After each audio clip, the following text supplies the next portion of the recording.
ನೋಡಿ ಸ್ನೇಹಿತರೆ, ಗೃಹಲಕ್ಷ್ಮಿ ಯೋಜನೆಯ ಪ್ರತಿಯೊಂದು ಫಲಾನುಭವಿಗಳಿಗೆ ಈ ಬಾರಿ ಹೊಸ ವರ್ಷದ ಪ್ರಯುಕ್ತವಾಗಿ 3 ತಿಂಗಳ ಗೃಹಲಕ್ಷ್ಮಿ ಯೋಜನೆಯ 6,000 ಹಣನ ಈ ಹೊಸ ವರ್ಷಕ್ಕೆ ಸರ್ಕಾರ ನಿಮ್ಮ ಬ್ಯಾಂಕ್ ಖಾತೆಗೆ ಜಮಾ ಮಾಡ್ತಾ ಇದೆ. ಹೌದು ಸ್ನೇಹಿತರೆ, ಗೃಹಲಕ್ಷ್ಮಿ ಯೋಜನೆಯ ಸೆಪ್ಟೆಂಬರ್, ಅಕ್ಟೋಬರ್ ಮತ್ತು ನವೆಂಬರ್ ತಿಂಗಳ 3 ಕಂತಿನ ಹಣ ನಿಮ್ಮ ಬ್ಯಾಂಕ್ ಖಾತೆಗೆ ಬರ್ತಾ ಇದೆ. ಅದೇ ರೀತಿ ನೋಡಿ ಸ್ನೇಹಿತರೆ, ನಾಳೆ ಸೋಮವಾರ ಡಿಸೆಂಬರ್ 22ರಂದು ಕರ್ನಾಟಕದ 29 ಜಿಲ್ಲೆಗಳನ್ನು 4 ವಿಭಾಗಗಳಾಗಿ ಮಾಡಿ ಪ್ರತಿಯೊಂದು ಜಿಲ್ಲೆಗಳಿಗೂ 4 ಹಂತಗಳಲ್ಲಿ ಗೃಹಲಕ್ಷ್ಮಿ ಯೋಜನೆಯ ಈ 6,000 ಹಣನ ಸರ್ಕಾರ ಜಮಾ ಮಾಡ್ತಾ ಇದ್ದು, ಯಾವ ಹಂತಗಳಲ್ಲಿ ಯಾವ ಜಿಲ್ಲೆಗಳಿಗೆ ಹಣ ಬರ್ತಾ ಇದೆ ಮತ್ತು ಸರ್ಕಾರದಿಂದ ಯಾವ ಫಲಾನುಭವಿಗಳಿಗೆ ಹಣನ ಕ್ಯಾನ್ಸಲ್ ಮಾಡಿದೆ ಅಂತ ಕೂಡ ನಾನು ನಿಮಗೆ ತಿಳಿಸ್ಕೊಡ್ತಾ ಇದ್ದೀನಿ. ಅದಕ್ಕಿಂತ ಮೊದಲು ನೀವೇನಾದ್ರೂ ಇನ್ನೂ ಕೂಡ ನನ್ನ ಚಾನಲ್ನ ಸಬ್ಸ್ಕ್ರೈಬ್ ಮಾಡಿಲ್ಲ ಅಂದರೆ ದಯವಿಟ್ಟು ಪ್ರತಿಯೊಬ್ಬರು ಚಾನಲ್ನ ಸಬ್ಸ್ಕ್ರೈಬ್ ಮಾಡ್ಕೊಳ್ಳಿ, ಹಾಗೆ ವಿಡಿಯೋಗೆ ಒಂದು ಲೈಕ್ನ ಕೊಡಿ. ಹೌದು ಸ್ನೇಹಿತರೆ, ಗೃಹಲಕ್ಷ್ಮಿ ಯೋಜನೆಯ ಪ್ರತಿಯೊಂದು ಫಲಾನುಭವಿಗಳಿಗೆ ಕೊನೆಗೂ ಸರ್ಕಾರದಿಂದ ಭರ್ಜರಿ ಗುಡ್ಡಿಸ್ನ ಕೊಟ್ಟಿದ್ದಾರೆ. ಹೌದು ಸ್ನೇಹಿತರೆ, ಹೊಸ ವರ್ಷದ ಪ್ರಯುಕ್ತವಾಗಿ ಗೃಹಲಕ್ಷ್ಮಿ ಯೋಜನೆಯ ಒಟ್ಟು 3 ತಿಂಗಳ 6,000 ಹಣನ ಫಲಾನುಭವಿಗಳ ಬ್ಯಾಂಕ್ ಖಾತೆಗೆ ಸರ್ಕಾರದಿಂದ ಜಮಾ ಮಾಡ್ತಾ ಇದ್ದು, ಸೆಪ್ಟೆಂಬರ್ ತಿಂಗಳ 24ನೇ ಕಂತು, ಅಕ್ಟೋಬರ್ ತಿಂಗಳ 25ನೇ ಕಂತು ಹಾಗೂ ನವೆಂಬರ್ ತಿಂಗಳ 26ನೇ ಕಂತು, ಒಟ್ಟು 3 ತಿಂಗಳ 6,000 ಹಣನ ಈ ಡಿಸೆಂಬರ್ನಲ್ಲಿ ಹೊಸ ವರ್ಷದ ಪ್ರಯುಕ್ತ ಪ್ರತಿಯೊಂದು ಫಲಾನುಭವಿಗಳಿಗೆ ಸರ್ಕಾರ ಜಮಾ ಮಾಡ್ತಾ ಇದೆ. ಅದೇ ರೀತಿ ರೇಷನ್ ಕಾರ್ಡ್ ಹೊಂದಿರುವ ಪ್ರತಿಯೊಂದು ಕಾರ್ಡ್ದಾರರಿಗೂ ಕೂಡ ಸರ್ಕಾರದಿಂದ ನಿಮಗೆ ಭರ್ಜರಿ ಗುಡ್ಡಿಸ್ನ ಕೊಟ್ಟಿದ್ದಾರೆ. ಇನ್ನು ಮುಂದೆ ಉಚಿತ ಅಕ್ಕಿ ಜೊತೆಗೆ 4 ರೀತಿಯ ಹೊಸ ಆಹಾರ ಪದಾರ್ಥಗಳನ್ನ ಪ್ರತಿ ತಿಂಗಳು ಉಚಿತವಾಗಿ ಸರ್ಕಾರ ನಿಮಗೆ ವಿತರಣೆ ಮಾಡ್ತಾ ಇದೆ.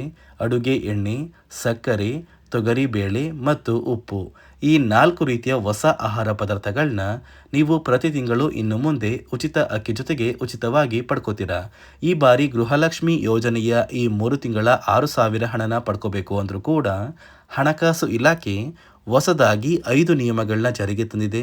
ಈ ನಿಯಮಗಳ ಅನುಸಾರ ಪ್ರತಿಯೊಂದು ಫಲಾನುಭವಿಗಳ ಒಂದು ರೇಷನ್ ಕಾರ್ಡ್ನ ಸರ್ಕಾರದಿಂದ ಚೆಕ್ ಮಾಡ್ತಾರೆ.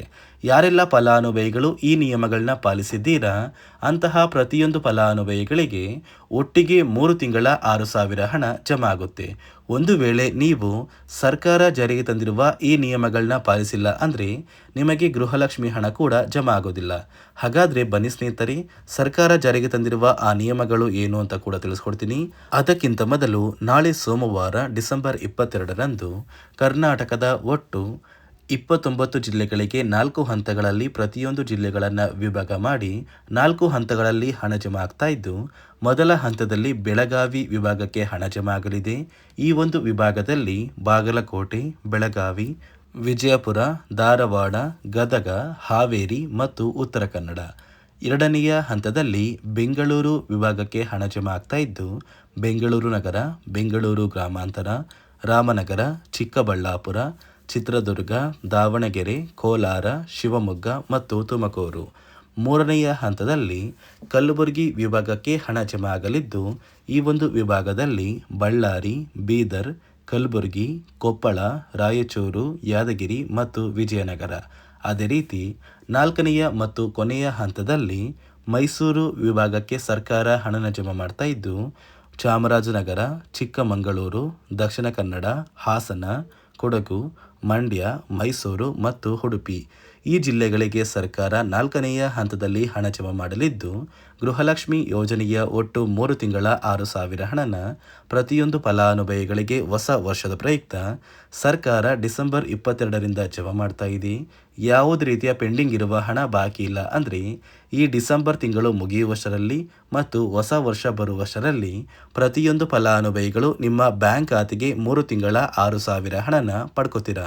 ನೋಡಿ ಸ್ನೇಹಿತರೆ, ಈ ಬಾರಿ ಸುಮಾರು 1 ಲಕ್ಷಕ್ಕಿಂತ ಅಧಿಕ ಫಲಾನುಭವಿಗಳ ಬ್ಯಾಂಕ್ ಖಾತೆಗೆ ಸರ್ಕಾರ ಗೃಹಲಕ್ಷ್ಮಿ ಯೋಜನೆಯ ಹಣನ ಜಮಾ ಮಾಡ್ತಾ ಇಲ್ಲ. ಕಾರಣ ಏನು ಅಂದರೆ, ನಿಮ್ಮ ಬ್ಯಾಂಕ್ ಖಾತೆಗೆ ಡೆಬಿಟ್ ಮೂಲಕ ಹಣ ಜಮಾ ಮಾಡುವಂತಹ ಸಂದರ್ಭದಲ್ಲಿ ಸರ್ಕಾರ ಸಾಕಷ್ಟು ಫಲಾನುಭವಿಗಳ ಒಂದು ಬ್ಯಾಂಕ್ ಖಾತೆಗೆ ಹಣ ಜಮಾ ಮಾಡೋದನ್ನು ಕ್ಯಾನ್ಸಲ್ ಮಾಡಿದೆ.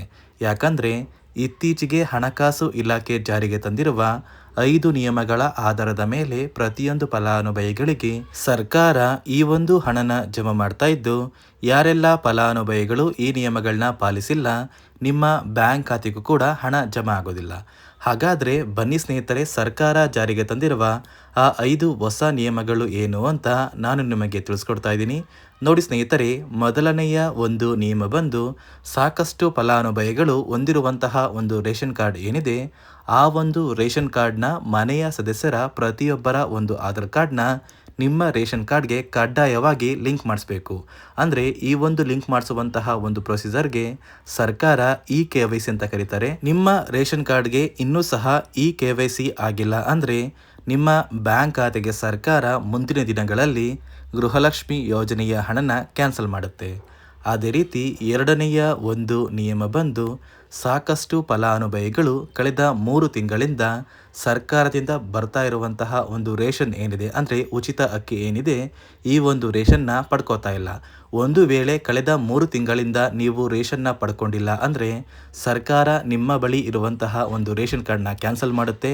ನಿಮ್ಮ ರೇಷನ್ ಕಾರ್ಡ್ನ ಸರ್ಕಾರ ಕ್ಯಾನ್ಸಲ್ ಮಾಡಿದರೆ ನಿಮ್ಮ ಬ್ಯಾಂಕ್ ಖಾತೆಗೆ ಗೃಹಲಕ್ಷ್ಮಿ ಯೋಜನೆಯ ಹಣ ಇರ್ಬೋದು ಮತ್ತು ಸರ್ಕಾರದಿಂದ ಬರುವಂತಹ ಒಂದು ಸೌಲಭ್ಯಗಳನ್ನ ನೀವು ಕಳ್ಕೋಬೇಕಾಗುತ್ತೆ. ಅದೇ ರೀತಿ ಮೂರನೆಯ ಒಂದು ನಿಯಮ ಬಂದು ನೋಡಿ ಸ್ನೇಹಿತರೆ, ನಿಮ್ಮ ಬಳಿ ಇರುವಂತಹ ಒಂದು ಆಧಾರ್ ಕಾರ್ಡ್ ಏನಿದೆ, ಆ ಒಂದು ಆಧಾರ್ ಕಾರ್ಡ್ನ ಕಳೆದ 15 ವರ್ಷಗಳಲ್ಲಿ ನೀವು ಯಾವುದೇ ರೀತಿಯ ಒಂದು ತಿದ್ದುಪಡಿನ ಮಾಡಿಸಿಲ್ಲ ಅಂದರೆ ನಿಮ್ಮ ಬ್ಯಾಂಕ್ ಖಾತೆಗೆ ಸರ್ಕಾರ ಗೃಹಲಕ್ಷ್ಮಿ ಯೋಜನೆಯ ಹಣನ ಕ್ಯಾನ್ಸಲ್ ಮಾಡುತ್ತೆ. ಯಾಕಂದರೆ ಸರ್ಕಾರದಿಂದ ಬಂದಿರುವಂತಹ ಒಂದು ಆದೇಶದ ಪ್ರಕಾರ ಪ್ರತಿಯೊಂದು ಫಲಾನುಭವಿಗಳು ಕಳೆದ 15 ವರ್ಷಗಳಲ್ಲಿ ಯಾವುದೇ ರೀತಿಯ ಒಂದು ತಿದ್ದುಪಡಿನ ನಿಮ್ಮ ಆಧಾರ್ ಕಾರ್ಡ್ಗೆ ನೀವು ಮಾಡಿಸಿಲ್ಲ ಅಂದರೆ ಕಡ್ಡಾಯವಾಗಿ ಆದಷ್ಟು ಬೇಗ ನಿಮ್ಮ ಆಧಾರ್ ಕಾರ್ಡ್ಗೆ ತಿದ್ದುಪಡಿನ ಮಾಡಿಸಿ. ಅದೇ ರೀತಿ ನಾಲ್ಕನೆಯ ಒಂದು ನಿಯಮ ಬಂದು ನಿಮ್ಮ ಕುಟುಂಬದ ಒಂದು ವಾರ್ಷಿಕ ಆದಾಯ 7 ಲಕ್ಷಕ್ಕಿಂತ ಕಡಿಮೆ ಇರಬೇಕು. ಒಂದು ವೇಳೆ ನಿಮ್ಮ ಕುಟುಂಬದ ವಾರ್ಷಿಕ ಆದಾಯ 7 ಲಕ್ಷಕ್ಕಿಂತ ಜಾಸ್ತಿ ಇದ್ದರೆ ನಿಮ್ಮ ಬ್ಯಾಂಕ್ ಖಾತೆಗೆ ಸರ್ಕಾರ ಗೃಹಲಕ್ಷ್ಮಿ ಯೋಜನೆಯ ಹಣನ ಕ್ಯಾನ್ಸಲ್ ಮಾಡುತ್ತೆ. ಅದೇ ರೀತಿ ಐದನೆಯ ಒಂದು ನಿಯಮ ಬಂದು ನಿಮ್ಮ ಕುಟುಂಬದ ಸದಸ್ಯರು ಅಥವಾ ಗೃಹಲಕ್ಷ್ಮಿ ಯೋಜನೆಯ ಫಲಾನುಭವಿಗಳು ಯಾರು ಕೂಡ ಸರ್ಕಾರಿ ನೌಕರರಾಗಿ ಕಾರ್ಯನಿರ್ವಹಿಸ್ತಾ ಇರಬಾರ್ದು. ಒಂದು ವೇಳೆ ನಿಮ್ಮ ಕುಟುಂಬದಲ್ಲಿ ಯಾರೇ ಆಗಿದ್ರೂ ಸರ್ಕಾರಿ ನೌಕರರಾಗಿ ಕಾರ್ಯನಿರ್ವಹಿಸ್ತಾ ಇದ್ದರೆ ನಿಮ್ಮ ಬ್ಯಾಂಕ್ ಖಾತೆಗೆ ಗೃಹಲಕ್ಷ್ಮಿ ಯೋಜನೆಯ ಹಣ ಕ್ಯಾನ್ಸಲ್ ಆಗುತ್ತೆ. ಈ 5 ನಿಯಮಗಳ ಆಧಾರದ ಮೇಲೆ ಪ್ರತಿಯೊಂದು ಫಲಾನುಭವಿಗಳಿಗೆ ಸರ್ಕಾರ ಹಣ ಜಮಾ ಮಾಡ್ತಾ ಇದೆ. ಒಂದು ವೇಳೆ ನೀವು ಈ 5 ನಿಯಮಗಳನ್ನ ಪಾಲಿಸಿಲ್ಲ ಅಂದರೆ ನೀವು ಕೂಡ ಗೃಹಲಕ್ಷ್ಮಿ ಯೋಜನೆಯ ಹಣದಿಂದ ವಂಚಿತರಾಗಬೇಕಾಗುತ್ತೆ. ನೋಡಿ ಸ್ನೇಹಿತರೆ, ನಾಳೆ ಸೋಮವಾರ ಡಿಸೆಂಬರ್ 22ರಂದು ಕರ್ನಾಟಕದ 29 ಜಿಲ್ಲೆಗಳಿಗೆ 4 ಹಂತಗಳಲ್ಲಿ ಹಂತವಾಗಿ ಪ್ರತಿಯೊಂದು ಜಿಲ್ಲೆಗಳಿಗೆ ಸರ್ಕಾರ 3 ತಿಂಗಳ ಗೃಹಲಕ್ಷ್ಮಿ ಯೋಜನೆಯ 6,000 ಹಣನ ಜಮಾ ಮಾಡ್ತಾ ಇದ್ದು, ನಿಮ್ಮ ಬ್ಯಾಂಕ್ ಖಾತೆಗೆ ಯಾವುದೇ ರೀತಿಯ ಪೆಂಡಿಂಗ್ ಇರುವ ಹಣ ಬಾಕಿ ಇಲ್ಲ ಅಂದರೆ ಆದಷ್ಟು ಬೇಗ ಪ್ರತಿಯೊಬ್ಬರು ಈ ಗೃಹಲಕ್ಷ್ಮಿ ಹಣನ ಪಡ್ಕೋತೀರಾ ಅಂತ ಹೇಳ್ತಾ, ಇದಿಷ್ಟು ಸರ್ಕಾರದಿಂದ ಪ್ರತಿಯೊಂದು ಫಲಾನುಭವಿಗಳಿಗೆ ಬಂದಿರುವಂತಹ ಒಂದು ಹೊಸ ಮಾಹಿತಿಯಾಗಿದೆ. ನಾನು ಕೊಟ್ಟಿರುವಂತಹ ಮಾಹಿತಿ ನಿಮಗೆ ಇಷ್ಟ ಆಗಿದ್ದಲ್ಲಿ ದಯವಿಟ್ಟು ಪ್ರತಿಯೊಬ್ಬರು ನನ್ನ ಚಾನಲ್ನ ಸಬ್ಸ್ಕ್ರೈಬ್ ಮಾಡ್ಕೊಳ್ಳಿ, ಹಾಗೆ ವಿಡಿಯೋಗೆ ಒಂದು ಲೈಕ್ನ ಕೊಡಿ.